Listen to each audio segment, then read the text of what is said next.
அனைவருக்கும் வணக்கம். நம்ம ப்ரீலிம் சீரிஸ் பார்த்துட்டு இருக்கோம். கடந்த 2 நாட்களாக கிளாஸ் எதுவும் நம்ம சேனலில் வரலன்னு நினச்சிருப்பீங்க. அது என்னன்னா ஒரு பிரேக்குக்காக, வேறு எதுவும் கிடையாது. ரொம்ப கண்டினியூஸாக படிச்சுட்டே இருந்தோம்னாலும் நமக்கு மைண்டு ஃபெட்டிக் ஆகிடும். அதனால தான் அடிக்கடிக்கு கொஞ்சம் கேப் விடுறேன். ஏன்னா இந்த சமயத்தில் நீங்கள் ஏதாவது ஒரு ஒர்க் பார்ப்பீங்க அப்படின்றதுனால தான் சின்ன சின்ன கேப் இப்போல்லாம் நான் விட ஆரம்பிக்கிறேன். ஸோ இன்றைக்கி நாம் பாலிட்டியை பார்ப்போம். இன்றைக்கும் நாளைக்கும் மட்டும் பாலிட்டி பார்ப்போம். அதன் பிறகு நம்ம ஹிஸ்ட்ரிக்கு போயிடுவோம். சரிங்களா? ஏன்னா ஒரு ரொட்டேஷன் மேனரில் நம்ம படிச்சுட்டே இருப்போம். இன்றைக்கி என்ன பண்ணுவோம், இந்த ஃபண்டமெண்டல் ரைட்ஸு, அப்புறம் ஃபண்டமெண்டல் டியூட்டிஸு, டிபிஎஸ்பிலாம் இன்றைக்கி பார்ப்போம். நாளைக்கு கான்ஸ்டியூஷனல் பாடியும் நான் கான்ஸ்டியூஷனல் பாடியும் நாளைக்கு பார்ப்போம். அதோடு நாளனிலிருந்து நாளைக்கு என்ன கிழமை, நாளைக்கு புதன்கிழமையா, வியாழக்கிழமையிலேருந்து நம்ம என்ன பண்ணுவோம், ஹிஸ்ட்ரி ஸ்டார்ட் பண்ணிடுவோம். மாடர்ன் ஹிஸ்ட்ரி ஸ்டார்ட் பண்ணிடுவோம். மாடர்ன் ஹிஸ்ட்ரி நான் அதிகபட்சம் 3 கிளாஸில் முடிக்கிற மாதிரி பார்க்குறேன். வியாழன், வெள்ளி, சனி இந்த 3 நாளில் மாடர்ன் ஹிஸ்ட்ரி கம்ப்ளீட் பண்ணுற மாதிரி நான் உங்களுக்கு கொடுக்குறேன். சரிங்களா? ஸோ இந்த கிளாஸில் பாலிட்டியோட கண்டினியூவேஷன், ஃபண்டமெண்டல் ரைட்ஸ். இந்த ஃபண்டமெண்டல் ரைட்ஸ் இதுக்கு முன்னாடி நாம் ஆர்டிகல் 1லேருந்து 11 வரைக்கும் பார்த்துருப்போம். ஸோ அதை பார்க்காதவங்க ஒரு வாட்டி கடந்த கிளாஸில் பாருங்கள். ஆர்டிகல் 1ல் என்ன சொல்லியிருப்பாங்க, இந்தியாவில் இருக்கக்கூடிய டெரிட்டரியை பற்றி சொல்லியிருப்பாங்க. ஆர்டிகல் 2 என்ன சொல்லியிருக்கோம், இந்தியன்ற ஒரு ஸ்டேட் ஆனது அது ஒரு சாவரின் கண்ட்ரி. அப்புறம் என்ன பண்ணோம், ஒரு டெரிட்டரி இருக்குதுன்னா அந்த டெரிட்டரி அது தன்னோட இணைச்சிக்கும். அது ஒரு ஸ்டேட்டாகவும் அங்கீகரிக்கக்கூடிய ஒரு உரிமை ஆர்டிகல் 2ல் இருக்குது. ஆர்டிகல் 3 என்ன சொல்லுது, ஆர்டிகல் 3 என்ன சொல்லுது, இந்தியாவில் இருக்கக்கூடிய ஒரு ஸ்டேட், அது ஒரு டெரிட்டரிக்குள்ளே இருக்கக்கூடிய எந்த பகுதியாக இருந்தாலும் அந்த ஸ்டேட்டுடைய அந்த பார்டரை இன்க்ரீஸ் பண்ண முடியும், ரெடியூஸ் பண்ண முடியும். அதோடக்கான பேர் நேம் சேஞ்ச் பண்ண முடியும். இதுக்கான பவர் அது கொடுத்துருக்குது. 4th மேலே ஏதாவது சேஞ்ச் பண்ணோன்னா கீழே ரிஃப்ளெக்ட் ஆகுன்ற மாதிரி சொல்லியிருப்பாங்க. அடுத்து ஆர்டிகல் 5லேருந்து 11 வரைக்கும் சிட்டிசன்ஷிப் பற்றி சொல்லியிருக்கோம். 1955ல் சிட்டிசன்ஷிப் ஆக்ட் கொண்டு வந்திருப்பாங்க. அதன் பிறகு 2019ல் சில சேஞ்சஸ் கொண்டு வந்திருப்பாங்க. அதெல்லாம் என்னன்றத நம்ம கடந்த கிளாஸில் பார்த்தோம். இப்போ ஆர்டிகல் 12லேருந்து பார்க்க போகிறோம். ஆர்டிகல் 12 என்ன சொல்லுதுன்னா, டெஃபினேஷன் ஆஃப் அ ஸ்டேட் அப்படின்னா என்னன்னு சொல்லுது. ஸ்டேட்னா என்ன, நம்ம அடிக்கடிக்கு பாலிட்டியில் சொல்லியிருப்போம். பொதுவாக ஒரு காமன் மேனுடைய நாலேஜில் பார்க்கும்போது ஸ்டேட்டுன்னா என்ன, தமிழ்நாடு ஒரு ஸ்டேட்டு, ஆந்திரா ஒரு ஸ்டேட்டு, கேரளா ஒரு ஸ்டேட்டு அப்படின்ற மாதிரி சொல்லுவாங்க. பட் ஆனால் கான்ஸ்டியூஷனில் ஆர்டிகல் 12 என்ன சொல்லுது அப்படின்னா, ஸ்டேட்டு அப்படிங்கிறதுக்கான அர்த்தம் என்ன அப்படிங்கிறது சொல்லுது. ஸோ ஸ்டேட் அப்படிங்கிறது கவர்மெண்ட்டையும் சொல்லும், பார்லிமெண்ட் ஆஃப் இந்தியாவும் சொல்லும். சென்ட்ரல் கவர்மெண்ட்டையும் ஸ்டேட்டுன்னு சொல்லும், டிக்ளேர் பண்ணும். அதே போல் பார்லிமெண்ட்டையும் ஸ்டேட்டுனே தான் ஐடென்டிஃபை பண்ணும். Government and legislature of state, ஒரு சென்ட்ரல் லெவலில் இருக்கக்கூடிய கவர்மெண்ட்டாக இருந்தாலும் அதுக்கும் ஸ்டேட்டு தான், ஸ்டேட் லெவலில் இருக்கக்கூடிய லெஜிஸ்லேஷனாக இருந்தாலும் அதுக்கும் ஒரு ஸ்டேட்டு தான், ஸ்டேட்டுன்ற ஒரு அர்த்தம் தான். லோக்கல் லெவலில் ஒரு முனிசிபாலிட்டி இருக்குது, ஒரு பஞ்சாயத்து இருக்குதுன்னா அதுக்கும் ஸ்டேட்டு தான். And other authorities within India are under government control, ஒரு ப்ரைவேட் என்டிட்டியாக இருந்துச்சுன்னா கூட சரி, ஒரு தனியார் ஒரு கம்பெனி இருக்குது அப்படின்னா ஸ்டேட்டுடைய கன்சர்னில் அது இருக்குது அப்படின்னா ஒரு ப்ரைவேட் கம்பெனி. கரெக்டா? ஸோ இதில் என்ன சொல்கிறாங்க அப்படின்னு பார்க்கும்போது, ஸ்டேட்னா என்ன, எல்லா அதிகார மையத்தில் இருக்கக்கூடிய எந்த ஒரு அமைப்பாக இருந்தாலும் அது ஸ்டேட்டு தான். ஒரு கம்பெனி ஒரு அதிகாரம் தானே அங்கே இருக்கக்கூடிய எம்ப்ளாயீஸுக்கு. ஸோ அதுதான் ஸ்டேட் அப்படின்னு சொல்கிறோம். ஸோ ப்ரிலிம்ஸ் எப்படி கேட்பாங்கன்னா, judiciary not included generally but included while enforcing fundamental rights. So இது என்ன சொல்கிறாங்க, இந்த ஸ்டேட் அப்படிங்கிற ஒரு விஷயத்துக்குள்ள ஜுடிஷியரி வராது அப்படின்ற மாதிரி சொல்லுவாங்க. பட் ஆனால் ஃபண்டமெண்டல் ரைட்ஸில் இது வரும் அப்படின்ற மாதிரி சொல்கிறாங்க. சரிங்களா? அடுத்தது ரைட்ஸ்னா என்ன அப்படின்னு நம்ம கேட்குறாங்க. ரைட்ஸ்னா என்ன, rights are claims essential for individual freedom and dignity. என்னுடைய ஃப்ரீடமுக்கும் என்னுடைய டிக்னிட்டிக்கும் இருக்கக்கூடிய ஒரு பேசிக் விஷயம் தான் ரைட்ஸ். நான் சுதந்திரமாக பேசணும், எனக்கு மரியாதை வேணும், அட்லீஸ்ட் எனக்கு மரியாதையாவது கொடுங்க, நான் டிக்னிட்டியோடு இருக்கிறதுக்கு எனக்கு ஒரு மரியாதை கொடுங்க. டிக்னிட்டியாக எப்படி இருக்க முடியும், ஒரு நல்ல ட்ரெஸ்ஸு கொடுத்தோம், ஒரு நல்ல ட்ரெஸ்ஸு போட்டுக்க முடியும், 3 வேளை சாப்பிட்லாம், தங்குறதுக்கு ஒரு வீடு, இதுதானே ஒரு டிக்னிஃபைடு லைஃப். கரெக்டாக இல்லையா? மனிதனுடைய அடிப்படை தேவைகளே எது, இந்த 3 விஷயங்கள். இது இல்லாமல் ஃப்ரீடம், நீங்கள் எங்கே வேணாலும் போகலாம் வரலாம் அப்படிங்கிற அந்த ஃப்ரீடமும் ரைட்ஸ்குள்ளே வரும் அப்படின்றாங்க. ஃபண்டமெண்டல் ரைட்ஸை 2ஆக பிரிச்சிருக்காங்க. ஒன்று கான்ஸ்டியூஷனலி கேரண்டீட் அண்டு ஜஸ்டிசையபிள் ரைட்ஸ் அப்படின்னு 2ஆக பிரிச்சிருக்காங்க.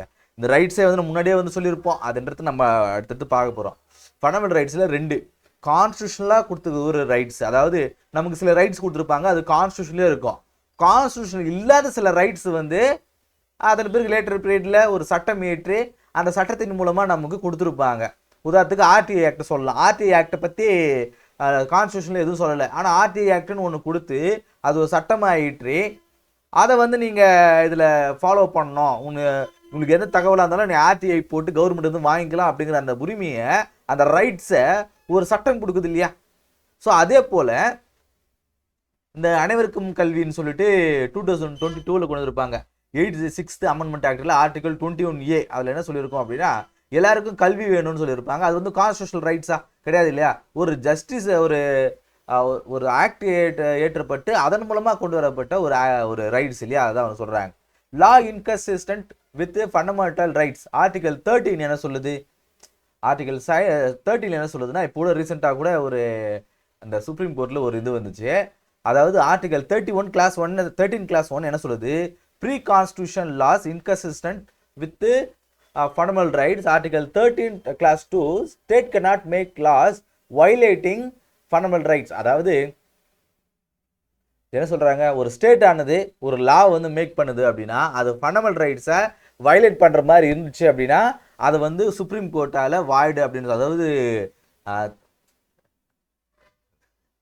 அது வாய்டுன்னு வந்து சொல்ல முடியும். எப்படின்னா அது செல்லாது அப்படின்ற மாதிரி சொல்ல முடியும். சரிங்களா? அதே போல் ஆர்டிகல் 13 என்ன சொல்லுது? Foundation of judicial review.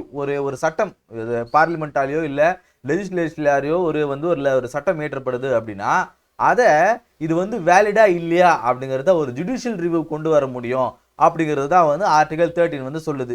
இப்போ லேட்டஸ்ட்டாக வந்து இந்த கவர்னர் இஷ்யூலாம் வந்து இந்த ஆர்டிகல் 13 வந்து எதை பற்றி சொல்லுது அப்படின்ற மாதிரிலாம் சொல்லியிருப்பாங்க இல்லையா? ஸோ இந்த ஜுடிஷியல் ரிவ்யூ பற்றி தான் இந்த ஒரு பேசிக் தான் வந்து இந்த ஆர்டிகல் 13 அப்படிங்கிறது. So article 13 judicial review powers of court to declare laws are unconstitutional. ஒரு லா வந்து பார்லிமெண்ட்டோ இல்லை லெஜிஸ்லேஷனோ வந்து எடுக்கிறாங்க அப்படின்னா அது கான்ஸ்டியூஷனா இல்லை அன்கான்ஸ்டியூஷனல், அரசியலமைப்பு சட்டத்துக்கு எதிரானதா அப்படிங்கிறத ஜுடிஷியல் ரிவ்யூ வந்து பண்ண முடியும்.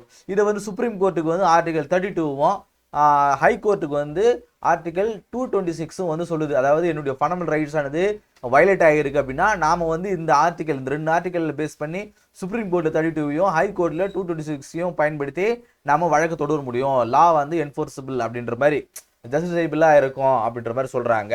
என்ஷூர் சுப்ரீமசி ஆஃப் கான்ஸ்டியூஷன் தான் நம்ம எல்லாருடைய அந்த சுப்ரீமசியை வந்து என்ஷூர் பண்ணுறதுக்காக தான் இந்த ஆர்டிகல் 13 வந்து கொண்டு வந்திருக்காங்க. ஆர்டிகல் 13 என்ன? Judicial review. அதாவது power to court to declare laws are unconstitutional if make laws by parliament or legislature, the power of court to declare that laws are unconstitutional if. அதுதான் வந்து சொல்கிறாங்க. அடுத்த வந்து சில இந்த 13 வரைக்கும் பார்த்துட்டோமா? அதன் பிறகு பார்ட் 3க்கு வந்து போகிறோங்க. பார்ட் 3ல் என்ன சொல்லுது? அதாவது மேலே தான் பார்த்துருக்கணும். நம்ம 1லேருந்து 4 வரைக்கும் பார்ட் 1ல் டெரிட்டரி பற்றி பேசுவோம். 5லேருந்து 11 வரைக்கும் சிட்டிசன்ஷிப் பற்றி வந்து பேசுவோம். ஆர்டிகல் 12லேருந்து 35 வரைக்கும் இது பார்ட் 2க்கு வந்து வந்துட்டு வரோம். இப்போ நாம பார்ட் 2ல் வந்து ஃபண்டமெண்டல் ரைட்ஸ் வந்துருக்குங்க. இந்த ஃபண்டமெண்டல் ரைட்ஸை 12லேருந்து 35 வரைக்கும் பல வாரியாக வந்து பிரிச்சுருக்காங்க. Right to equality, right to freedom, right against exploitation, freedom of religion, cultural and education rights, right to constitutional remedies அப்படின்ற மாதிரி பல வகையாக வந்து பிரிச்சிருப்பாங்க. மொத்தம் 6 வகையாக பிரிச்சிருக்காங்க பாருங்க. சரியா? ஸோ இந்த 6 வகையில் ஒன்று மட்டும் நீக்கியிருப்பாங்க. ஸோ இது என்ன அப்படின்னா ரைட் டு ப்ராப்பர்ட்டி அப்படிங்கிற ஒரு ஆக்ட். இந்த ஃபண்டமெண்டல் ரைட்ஸ் அதாவது சொத்து வைத்துக் கொள்வதற்கு எல்லாருக்கும் உரிமை இருக்கும் அப்படிங்கிற ஒரு ஆக்ட். ஆனால் இது வந்து 1978 வந்து constitutional amendment act 44th constitutional amendment மூலமாக ரிமூவ் பண்ணியிருப்பாங்க. அது காரணம் என்ன அப்படின்னா, நான் முன்னாடியே பார்த்துருப்போம்.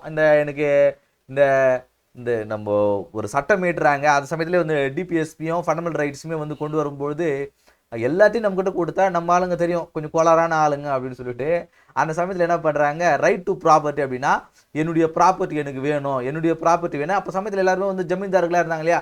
அதே போல் ஜமீன்தார் அபாலிஷன் ஆக்ட் எல்லாம் வந்திருக்கும். ஸோ அந்த சமயத்தில் என்ன பண்ணியிருப்பாங்க, எல்லாரும் வந்து கோர்ட்டுக்கு போயிட்டு எனக்கு வழக்கு தொடர ஆரம்பிச்சிருப்பாங்க.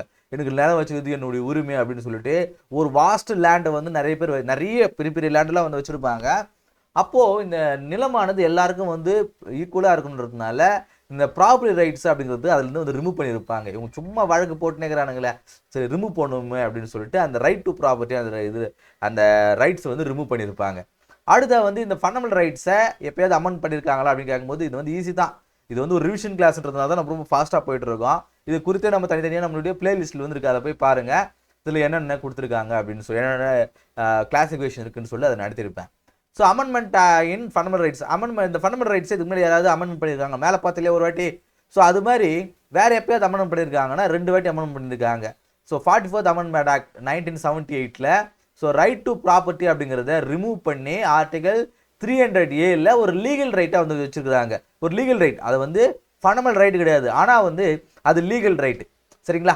அடுத்து 86th amendment act 2002ல் article 21A அதை மேலே பார்த்தா இல்லையா, ரைட் டு எஜுகேஷன் அப்படிங்கிறது 6 வயசுலேருந்து 14 வயசு குழந்தைகள் கல்வி கற்கணும் அப்படிங்கிறது அது உங்களுடைய ஃபண்டமெண்டல் ரைட்ஸ், ஒரு அடிப்படை உரிமை அப்படின்னு சொல்லிட்டு நம்ம ஃபண்டமெண்டல் ரைட்ஸை அமெண்ட் பண்ண முடியும். ஆனால் அதோடைய பேசிக் ஸ்ட்ரக்சரை நாம் வயலேட் பண்ணாத மாதிரி நாம் அமெண்ட் பண்ணணும் அப்படிங்கிறாங்க.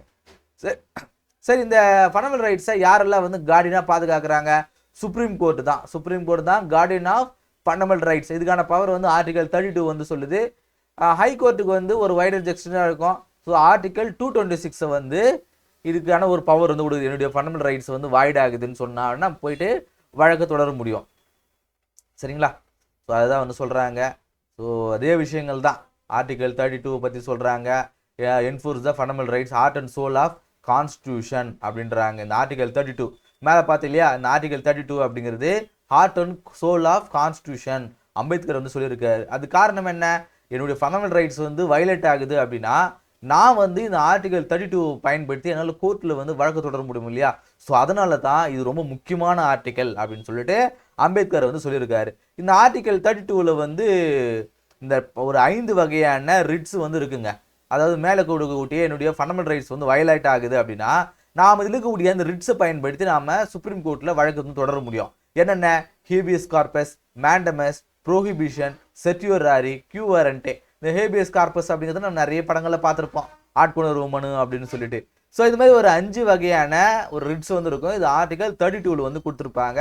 இதுதான் வந்து ஃபண்டமெண்டல் ரைட்ஸை பாதுகாக்கக்கூடிய ஒரு சேஃப் கார்டியன்.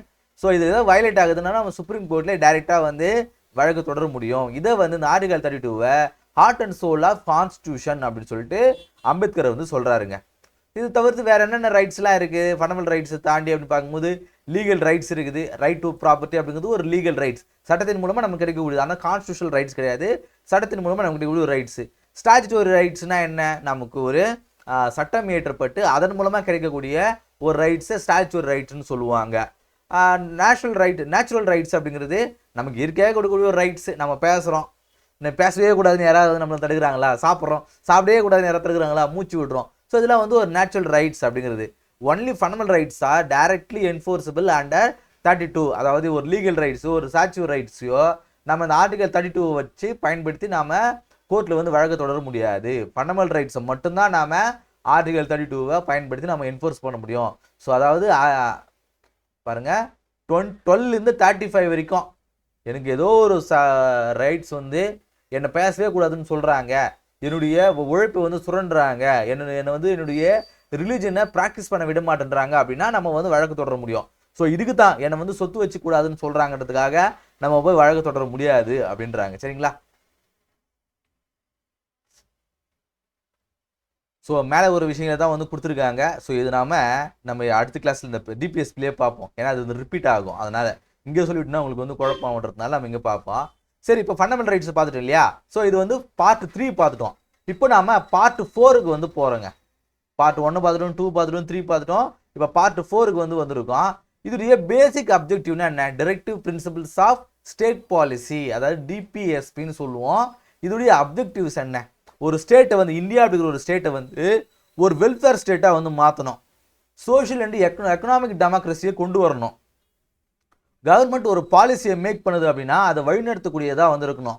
ஜஸ்டிஸையும் ஈக்குவாலிட்டியும் ஃப்ரெட்டர்னிட்டியை வந்து ப்ரொமோட் பண்ணக்கூடிய வகையில் ஒரு ஸ்டேட் ஆனது இருக்கணும் அப்படிங்கிறது தான் வந்து டிபிஎஸ்பியுடைய ஒரு அப்ஜெக்டிவ். கேட்டாங்கன்னா இதெல்லாம் நம்ம சொல்லணும்.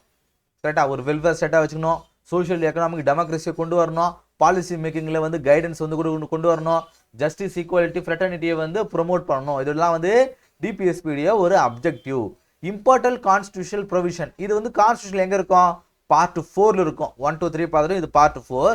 அதே போல் ஆர்டிகல் 12 to 51 வரைக்கும் நாம் இது பார்த்துட்டோம் இல்லையா? ஆர்டிகல் 12 to 32 வரைக்கும் வந்து ஃபண்டமெண்டல் ரைட்ஸ் பார்த்துட்டோம் இல்லையா? ஸோ இது வந்து 36 to 51 வரைக்குங்க. 36 to 51 வரைக்கும் டிபிஎஸ்பியில் இருக்கிறதோ சொல்லுதுங்க. டிபிஎஸ்பினா என்ன அப்படிங்கிறது வந்து சொல்லுது. இதில் வந்து பார்த்தீங்கன்னா 36 அப்படிங்கிறது ஸ்டேட்னா என்னன்னு சொல்லுது. ஆர்டிகல் 12 எப்படி சொல்லுதோ அதே போல் 36ம் ஒரு ஸ்டேட்னா என்ன அப்படின்னு சொல்லுது. அதுக்கு 37 என்ன சொல்லுது அப்படின்னா டிபிஎஸ்பி அப்படிங்கிறது நான் ஜஸ்டிசையபிள். இதில் ஒரு ப்ரொவிஷன் கொடுத்துருக்காங்க அப்படின்னா அந்த ப்ரொவிஷன் வந்து எனக்கு கிடைக்கல அப்படின்னா நீ இப்போ வழக்கு வந்து தொடர முடியாது கோர்ட்டில், அதை சொல்லுது.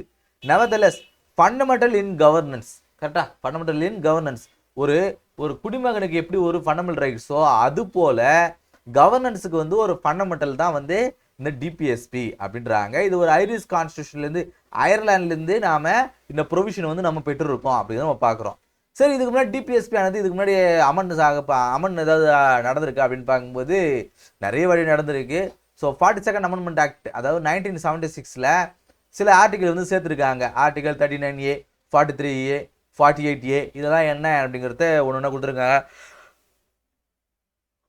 ஒரு லீகல் எய்ட், அதாவது எனக்கு வழக்கு தொடரணும் அப்படின்னா எனக்கான ப்ரொவிஷன், எனக்கு வசதி இல்லை அப்படின்னா என்னால் வழக்கு தொடர முடியுமா, அதுக்கான ஃபெசிலிட்டி வந்து ஏற்படுத்தி கொடுக்குறது. ஒர்க்கர்ஸில் வந்து பார்ட்டிசிபேஷன் வந்து எப்படி மேனேஜ்மெண்ட் பண்ணுறது, என்விரான்மெண்ட் எப்படி ப்ரொடெக்ட் பண்ணுறது அப்படிங்கிற இதை வந்து 42nd அமெண்ட்மெண்ட் ஆக்டில் கொண்டு வந்திருக்காங்க. 44th அமெண்ட்மெண்ட் ஆக்டில் 1978 கொண்டு வந்திருப்பாங்க. ஸ்ட்ரென்த் இந்த சோஷியலிஸ்ட் ஓரியன்டேஷன், இந்த சோஷியலிஸ்ட் ஓரியன்டேஷனை வந்து எப்படி வந்து இன்னும் ஸ்ட்ரென்தன் பண்ணுறது, சின்ன சின்ன விஷயங்கள் தான் வந்து மாடிஃபை பண்ணியிருப்பாங்க. 86th அமெண்ட்மெண்ட் ஆக்டில் 2022ல் article 21A right to education அப்படிங்கிற ஒரு எஜுகேஷனை இதுக்கு முன்னாடி வந்து ஃபண்டமெண்டல் ஆர்டிகல் 45ல் இருந்தது, ஒரு வெல்ஃபேர் ஸ்கீமாக இது இருந்தது, அதை ஃபண்டமெண்டல் ரைட்ஸாக வந்து கொண்டு வந்திருக்காங்க. 97th கான்ஸ்டியூஷன் அமெண்ட்மெண்ட் ஆக்ட் 2011ல் article 43B promotion of cooperative சொசைட்டியாக ப்ரொமோட் பண்ணுறதுக்காக ஒரு கான்ஸ்டியூஷன் அமெண்ட்மெண்ட் ஆக்ட் வந்து கொண்டு வந்திருக்காங்க. ஸோ இதில் அமெண்ட்மெண்ட் ஆக்ட்லாம் ரொம்ப முக்கியமானது. ஏன்னா நமக்கு ஆன்சர் ரைட்டிங்கில் இதெல்லாம் மேற்கொள்ள காட்டுறதுக்கு இருக்கும், ப்ரிலிம்ஸ்லையும் வரலாம். சரி, அடுத்ததாக வந்து ஜஸ்டிசையபிள் நேச்சர் ஆஃப் டிபிஎஸ்பி. மேலே பார்த்து இல்லையா, ஒரு ஃபண்டமெண்டல் ரைட்ஸ் வந்து வயலேட் ஆகுது அப்படின்னா நம்ம கோர்ட்டில் வந்து வழக்கு தொடர முடியும். ஆனால் டிபிஎஸ்பி அப்படிங்கிறது நான் ஜஸ்டிசையபிள். அதாவது எனக்கு இப்போ ஒரு ஸ்கீம் வந்து கொண்டு வருவாங்க, இந்தியா வந்து ஒரு வெல்ஃபேர் ஸ்கீமாக மாற்றணும் அப்படின்னா வெல்ஃபேர் ஸ்டேட்டாக மாற்றலைன்னு சொல்லி நம்ம கோர்ட்டில் போயிட்டு வழக்கு தொடர முடியாது. ஸோ இதெல்லாம் வந்து 2 விஷயம் தெரியணும். ஃபண்டமெண்டல் ரைட்ஸ் வந்து ஜஸ்டிசையபிள், அப்போ டிபிஎஸ்பி அப்படிங்கிறது நான் ஜஸ்டிசையபிள், அவ்வளோதான். சரியா, இதில் என்னென்ன ஆர்டிகல் அப்படிங்கிறத மாதிரி கொடுத்துருப்பாங்க. இது அந்த அளவுக்கு இப்போலாம் வந்து கேட்க ஆரம்பிக்கிறாங்க, அதனால வந்து நீங்கள் இது படித்தாலே புரியும். இது வந்து நான் தனியாக வந்து உங்களுக்கு எக்ஸ்பிளைன் பண்ணுறதுன்னு அவசியம் கிடையாது. இருந்தாலும் இந்த டிபிஎஸ்பி இருக்குது இல்லையா, அந்த டிபிஎஸ்பியை வந்து 3 கேட்டகரியாக வந்து பிரிக்கிறாங்க. Socialist principle, Gandhian principle and liberal intellectual principle 3 வந்து பிரிச்சிருக்காங்க. சரியா, மேலே பார்த்து இல்லையா ஃபண்டமெண்டல் ரைட்ஸ் எப்படி வந்து ஒரு 5 பிரிச்சிருக்காங்க அப்படின்ற மாதிரி, right to equality, right to freedom, right against exploitation சொல்லிட்டு தனியாக பிரிச்சிருப்பாங்க இல்லையா. அதே போல தான் இதுலேங்க சமூக காந்திய பொருளாதார கொள்கைகள் அப்படின்ற மாதிரி 3 பிரிச்சிருப்பாங்க.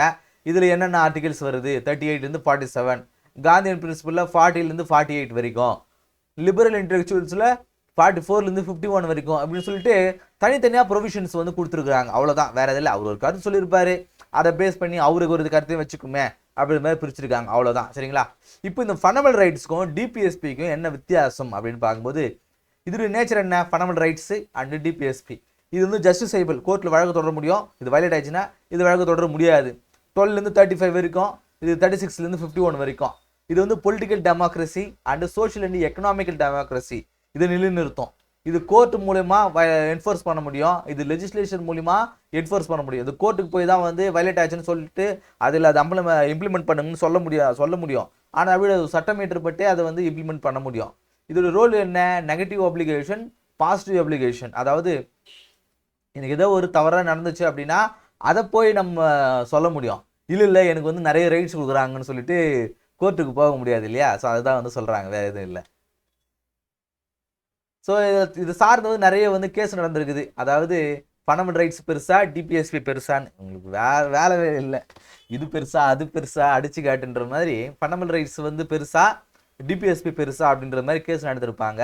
இந்த சம்பகாண்ட் துரைராஜன் கேஸ் அப்படின்னு 1951 ஒரு கேஸு, கோலக்நாத்னு ஒரு case, Kesavananda Bharati case, Minerva Mills கேஸ்ன்னு சொல்லிட்டு நிறைய கேஸ் வந்து நடந்திருப்பாங்க. ஒரு கேஸில் வந்து ஃபண்டமெண்டல் ரைட்ஸ் தான் வந்து சுப்ரீம்னு சொல்லியிருப்பாங்க, ஃபண்டமெண்டல் ரைட்ஸ் கிரிவன் பிரைமசி அதுக்கு தான் முக்கியத்துவம் கொடுத்துன்னு சொல்லியிருப்பாங்க. பேலன்ஸ் பிட்வீன் ஃபண்டமெண்டல் ரைட்ஸுக்கும் டிபிஎஸ்பிக்கும் அதுதான் வந்து எசென்ஷியல். ரெண்டுத்தையும் வந்து பேலன்ஸ் பண்ணுறது ரொம்ப முக்கியமானதுன்னு சொல்லிட்டு கேசவந்த பாரதி கேஸ் சொல்லியிருப்பாங்க. மினர்வா மில்ஸ் கேஸில் என்ன சொல்லியிருக்காங்க அப்படின்னா ரெண்டுமே வந்து அதாவது ஃபண்டமெண்டல் ரைட்ஸ் பெருசா டிபிஎஸ்பி பெருசா அப்படின்னா அப்படி கிடையாது. ரெண்டுமே வந்து ஒன்றுத்துக்கு ஒன்று சலைச்சது இல்லை அப்படின்ற மாதிரி தான் வந்து இப்போ நம்மளுடைய current position. Neither fundamental rights nor DPSP is superior. ரெண்டுமே வந்து பெருசு கிடையாது. ரெண்டுமே வந்து ஈக்குவல் ஸ்டேட்டஸை தான் நம்ம முடிஞ்சு பார்க்கணும். அதுதான் வந்து இந்த ஒரு சோஷியல் ஹார்மனியை கொண்டு வரும் அப்படின்றாங்க. சரியா? ஸோ அடுத்ததாக வந்து ஃபண்டமெண்டல் டியூட்டிஸ். மேலே என்ன பார்த்தோம்? ஃபண்டமெண்டல் ரைட்ஸ் பார்த்தோம். அது பிறகு ஃபண்டமெண்டல் அந்த டிபிஎஸ்பி என்னன்னு பார்த்தோம். அடுத்த வந்து ஃபண்டமெண்டல் டியூட்டிஸ் என்ன அப்படின்னு பார்க்க போகிறோம். ஒரு சேயிங் இருக்கும், அதாவது ரைட்ஸ் கம்ஸ் வித் டியூட்டி அப்படின்வாங்க. அதாவது இந்த ஸ்பைடர்மேன் படத்தில் கூட ஒன்று சொல்லியிருப்பாங்க, அதிகப்படியான பவர் வரும்போது அதுக்கு தகுதியான அதுக்கேற்ற ரெஸ்பான்சிபிலிட்டியும் வரணும் அப்படின்னு சொல்லியிருப்பாங்க. அது போல் எனக்கு ரைட்ஸ் வேணும் அப்படின்னா அதுக்கான டியூட்டியும் செய்யணும். கரெக்டாக? ஊதியம் வேணும்னா உழைப்பையும் கொடுக்கணும். அது போல் உனக்கு இந்தியாவில் இருக்கீங்க அப்படின்னா நீங்கள் வந்து உரிமையை வந்து நீங்கள் உங்களுக்கு தேவையான உரிமைகள் வேணும்னா நீங்கள் சில கடமைகளையும் செய்யணும் அப்படின்றாங்க. இதை வந்து பார்ட் 4A வந்து சொல்லுதுங்க. ஆர்டிகல் 51 இதில் வந்து ஒரு 10 டியூட்டி இருக்கும். இப்போ வந்து ஸ்டார்டிங்லேயே ஒரு 10 டியூட்டி இருந்தது, இப்போ வந்து 11 டியூட்டியாக வந்து மாற்றிருக்காங்க. சரி, இது எப்போ கொண்டு வந்தாங்க? ஒரிஜினலாக வந்து இது கான்ஸ்டியூஷன் எழுதும் போதே இந்த ஆர்டிகல்லாம் வந்து வந்துச்சா, இந்த பார்ட் வந்துச்சான்னு கேட்டிங்கன்னா கிடையாது. 42nd கான்ஸ்டியூஷன் அமெண்ட்மெண்ட் ஆக்டில் 1976 தான் வந்து கொண்டு வந்திருப்பாங்க. அதாவது ஸ்வரன் சிங் கமிட்டி அப்படின்ற ஒரு கமிட்டியை வந்து இந்த எமர்ஜென்சி பீரியடில் வந்து ஏற்படுத்தியிருப்பாங்க. இந்த ஃபண்டமெண்டல் டியூட்டிஸ் அப்படிங்கிறது சோவியத் கான்ஸ்டியூஷன்லேருந்து, அதாவது ரஷ்யாவிலேருந்து யூஎஸ்எஸ்ஆர்லேருந்து கொண்டு வந்திருப்பாங்க. எல்லாருக்கும் வந்து கடமை ஒன்று வேணும் அப்படின்னு சொல்லிட்டு. இது 11th டியூட்டியாக வந்து ஒரு 10 டியூட்டி சொல்லியிருப்பாங்க. அதாவது சுதந்திர போராட்ட தியாகிகளை வந்து மதிக்கணும், சுதந்திர கொடியை மதிக்கணும், தேசிய கீதத்தை மதிக்கணும், பொது சொத்துக்களை வந்து சேதப்படுத்தக்கூடாது, அப்புறம் வந்து இயற்கை வளங்களை வந்து பாதுகாக்கணும். இந்த மாதிரி வந்து ஒரு 10 கடமைகள் வந்து சொல்லியிருப்பாங்க மக்களுக்கு. ஏன்னா அப்போ அந்த சமயத்தில் நிறைய போராட்டங்கள் நடந்திருக்கும், கலவரங்கள் நடந்திருக்கும். ஸோ அதுக்காக இதோட வந்து ஒரு 10 டியூட்டிஸ் இல்லையா. 11வது டியூட்டியாக வந்து 86 கான்ஸ்டியூஷன் அமெண்ட்மெண்ட் ஆக்ட் 2022 மேலே பார்த்தோம் இல்லையா, இந்த டிபிஎஸ்பியில் இருந்ததை அப்போ கொண்டு வந்தாங்கன்னு சொல்லிட்டு. அதே போல் பேரண்ட்ஸுக்குமே வந்து கொண்டு வந்திருக்காங்க. பேரண்ட்ஸுடைய டியூட்டி என்ன? பிள்ளைகள் வந்து படிக்கிறது ஒரு ஃபண்டமெண்டல் ரைட்ஸாக கொடுத்துருப்பாங்க. பேரண்ட்ஸுக்கு ஒரு டியூட்டினா பிள்ளைகளை நீங்கள் படிக்க வைக்கணும், அது உங்களோட டியூட்டி அப்படின்ற மாதிரி சொல்லியிருப்பாங்க. நேச்சர் அண்ட் ஜஸ்டிசேபிலிட்டி, இது வந்து இல்லை அவனுடைய கடமையை செய்ய மாட்டேன்றான் அப்படின்னு சொல்லிட்டு வழக்கு தொடர முடியுமா? வழக்கெல்லாம் தொடர முடியாது. நான் ஜஸ்டிசையபிள் அப்படின்னு சொல்கிறாங்க. இவங்க பெற்றவங்க வந்து பிள்ளைகளை படிக்க வைக்கிறதுக்காக அவங்களை தூக்கி ஜெயிலெலாம் வைக்க முடியாது. ஸோ அதுதான் சொல்கிறாங்க. So legal sanction for violation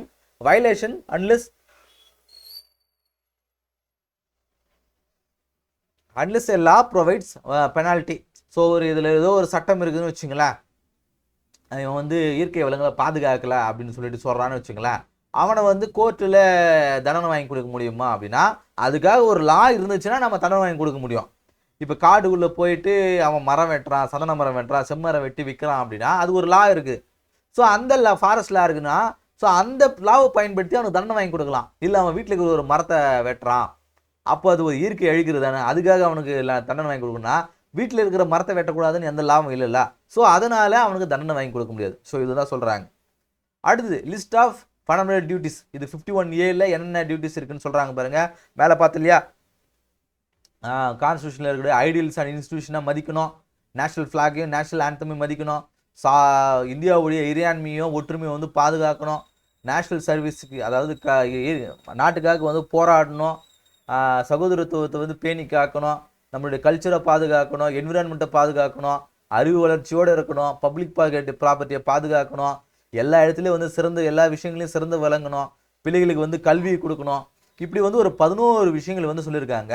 ஆனால் பாருங்கள், இந்த ஃபண்டமெண்டல் டியூட்டிஸ் ஆனது சிட்டிசன்ஸுக்கு மட்டும்தான், ஃபாரினர் கிடையாது. இப்போது லேட்டஸ்ட்டாக வந்து நேத்தோ வந்து மெஸ்ஸி வந்திருந்தார். மெஸ்ஸி கிட்ட நம்ம நேஷனல் ஃப்ளாகை வந்து கொடுத்துட்டு இது பிடிங்கன்னு சொல்லிட்டு அவர்கிட்ட சொல்லியிருக்காங்க. நம்முடைய விஷயங்களை பாதுகாக்கணும் அப்படிங்கிறது சிட்டிசன்ஸுக்கு மட்டும்தான், ஒரு வெளிநாட்டுக்காரர் கிடையாது. இதே நம்ம ஆளுங்க அங்கே ஸ்பெயினுக்கு போயிட்டு அந்த நாட்டு கொடியை பிடிச்சி இப்படி ஃப்ளாக் வந்து வேவ் பண்ணிட்டு இருந்தாங்கன்னா இங்கே இருக்கிறவங்க சும்மா இருந்திருப்பானா? கிடையாது. இவன் வந்து நம்ம நாட்டை வந்து அசிங்கப்படுத்திட்டான், அந்நிய கைக்கூலியாக மாறிட்டான் அப்படின்னு சொல்லிட்டு இருப்பாங்க. என்ன பண்ணுறது இவங்களை? சரி, இதோடைய இம்ப்ளிகேஷன்ஸ் என்ன? இது எப்படி நம்ம செயல்படுத்த முடியும் அப்படின்னா, promote responsible citizenship, balance rights with responsibility. இதை வந்து நாம் இது நீ கட்டாயமாக பயன்படுத்தி தான் அவன், ஏன்னா என்ஃபோர்ஸபிள் கிடையாது இல்லையா. ஸோ மக்கள்கிட்ட அந்த ரெஸ்பான்சிபிலிட்டி கொண்டு வந்து தான் வந்து நாம் இதை ஏற்படுத்த முடியுமே தவிர்த்து அவங்கள ஃபோர்ஸபுளாக வந்து இது செய்ய வைக்க முடியாது அப்படின்றாங்க. ஸோ இதில் என்னென்ன கேஸ் அப்படின்னு பார்க்கும்போது AIIMS students union case. So fundamental rights are equally important as a fundamental rights. Fundamental rights எந்தளவுக்கு முக்கியமோ அதே போல் ஃபண்டமெண்டல் டியூட்டிஸும் ரொம்ப முக்கியமானது. சிட்டிசன்ஸ் மஸ்ட் ரெஸ்பெக்ட் கான்ஸ்டியூஷனல் வேல்யூஸ்ன்றத எய்ம் ஸ்டூடெண்ட்ஸ் யூனியன் கேஸ் அப்படிங்கிற இந்த கேஸை சொல்லியிருப்பாங்க. ரங்கநாத் மிஸ்ரா கேஸ் அப்படிங்கிற ஒரு கேஸை court can enforce laws made to implement fundamental டியூட்டிஸை இம்ப்ளிமெண்ட் பண்ணுறதுக்காக கோர்ட் வந்து சில சட்டங்களை ஏற்றலாம் அப்படிங்கிறத வந்து சொல்லியிருப்பாங்க. எம்சி மெக்டா கேஸில் வந்து constitutional protection environmental protection duty 51 A G enforce through judicial activism மூலமாக ஒரு கான்ஸ்டியூஷனல் ப்ரொடெக்ஷனை வந்து என்விரான்மெண்டல் ப்ரொடெக்ஷனை வந்து ஏற்படுத்த முடியும் அப்படின்ற மாதிரி சொல்லியிருப்பாங்க. ஸோ மேலே பார்த்தோம் இல்லையா, இந்த சரண் சிங் கமிட்டி அப்படிங்கிறது 1976 ஏற்படுத்தியிருப்பாங்க இந்திரா காந்தி பீரியடில். ஸோ இவங்க சில ரெக்கமெண்டேஷன் கொடுத்துருப்பாங்க. ஸோ 10 டியூட்டிஸை வந்து அப்ளை பண்ணியிருப்பாங்க. ஸோ இது வந்து பெனால்ட்டிலாம் வந்து கிடையாது. சரிங்களா? ஸோ பார்த்துட்டோம். ஸோ இந்த கிளாஸ் இல்லாமல் ஃபண்டமெண்டல் ரைட்ஸ்னால் என்ன, ஃபண்டமெண்டல் டியூட்டிஸ்னால் என்ன, டிபிஎஸ்பினா என்ன, ஸோ இதெல்லாம் என்ன அப்படிங்கிறத ஒரு ரிவிஷன் மாதிரி நம்ம பார்த்துருப்போம். இது கிளாஸான்னு கேட்டிங்கன்னா இது கிளாஸ் கிடையாது. நம்ம ஆரம்பத்திலே சொல்லியிருக்கோம் இது கிளாஸ் கிடையாது. இப்போ ஒரு 1/2 hour எடுக்கிறோம் அப்படின்னா நீங்கள் இது வந்து காதில் போட்டுட்டு உட்காந்து பார்க்கணும்னு அவசியம் கிடையாது. நீங்கள் ஏதோ ஒரு வேலை செஞ்சுட்டே வந்து இது ஒரு ரிவிஷனுக்காக தான் இதை நாம் இது பண்ணிகிட்டு இருக்கோம். அதனால் வந்து இது கிளாஸாக வேணா தனியாக ஒரு பிளேலிஸ்ட் இருக்குது, அதை போய் பாருங்கள். சரிங்களா? இல்லை நான் ஆல்ரெடி ஒரு நல்லா இருந்திருக்கேன் அப்படின்னா இந்த கிளாஸ் வந்து ஸ்கிப் பண்ணிவிட்டு நீங்கள் உங்கள் படிக்கிற வேலையை பாருங்கள். சரிங்களா? இந்த கிளாஸை உங்களை சில பேருக்கு யூஸ்ஃபுல்லாக இருந்திருக்கும் அப்படின்னு நம்புகிறேன். அடுத்த கிளாஸ் சந்திப்போம். நன்றி.